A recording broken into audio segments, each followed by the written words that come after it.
Hello everyone, I, Sagar Jagtap, Assistant Professor in Instrumentation Engineering Department. In this video, we will going to see the basics of operating systems and types of the operating systems. Course objectives and outcomes. The objectives are to describe the basic organization of the computer system, to explore several open source operating systems, to give an overview of the many types of the computing environment. After learning this concept, the students will be able to understand concept of operating system, the different types of the operating systems, and the resources of operating systems. Operating system is a piece of program that acts as an intermediary between the user of computer and the computer hardware. Operating system goals to execute user program and make solving user problem easier. Make the computer system convenient to use the computer hardware in efficient manner. So this is the pictorial representation of the operating systems. In this first picture, if we see, we can access the application, the monitor, printer, mouse, keyboard, or a hard drive. So these are the resources that are available. So these resources we are access by using this operating system. In this figure, we can see the hierarchy of the operating systems. So your system software, application software, user, and hardware. So these are the hierarchy of your operating system.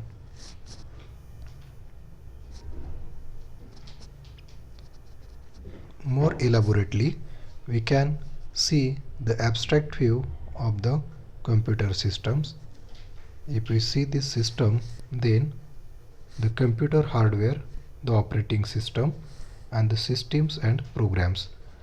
So we can access these systems and programs and the computer hardware through these operating systems. So what are the applications here? It may be the compiler, assembler, text editor, database systems, likewise this. So here the user 1, 2, 3 up to the end user. So this various user can access the computer hardware through this operating system.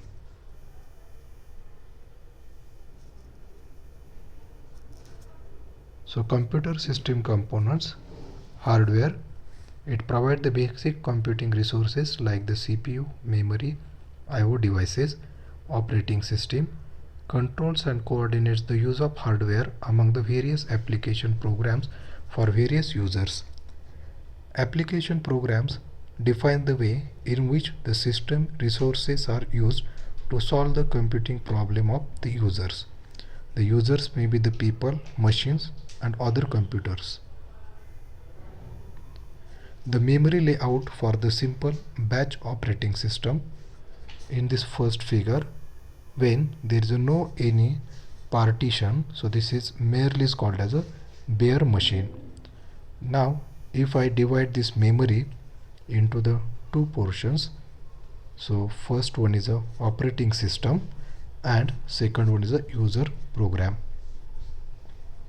So user data or user programs are stored only in a user space, while the operating systems are kept away from this user program. So user cannot store its program in the operating systems.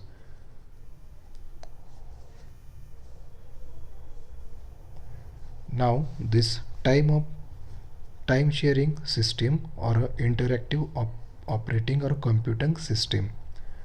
The CPU is multiplexed among the several jobs that are kept in a memory and on a disk. A job swapped in and out of the memory to the disk.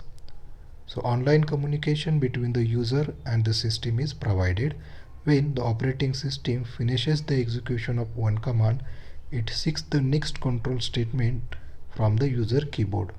The online system must be available for the user to access the data and code. In a desktop operating system, The examples are like personal computers, then the IO devices, user convenience and responsiveness. It can adopt technology developed for the larger operating system.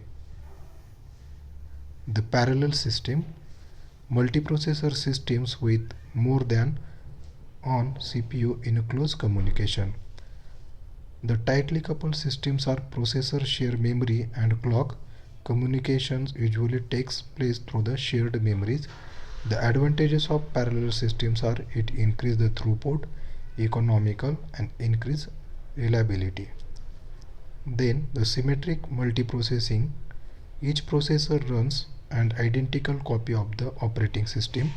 Many processors can run at once without performance deterioration. Most modern operating systems support SMP, asymmetric multiprocessing.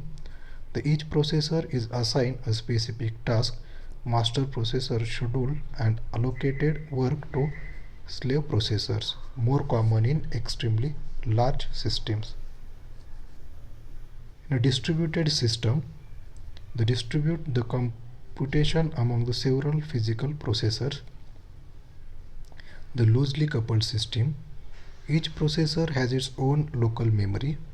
Processors communicate with one another through the various communication lines such as high-speed buses or telephone lines.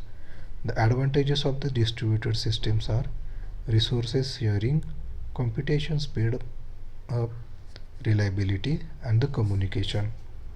Requires networking infrastructure, local area networks or wide area networks, may be either client server or a peer-to-peer system.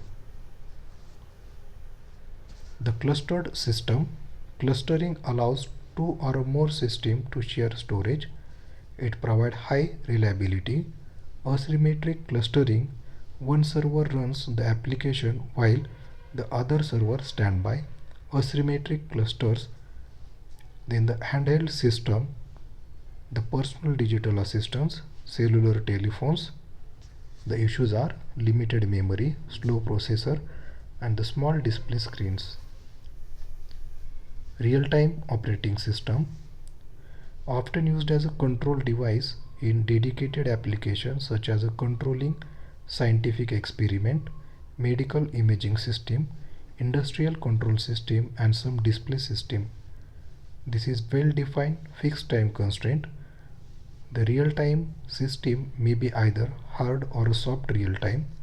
The hard real-time system, secondary storage limited or absent, data stored in a short-term memory or a read-only memory.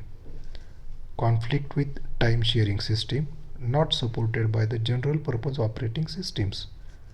Soft real-time systems, limited utility in industrial control of robotics, useful in application requiring advanced operating system features. Thank you.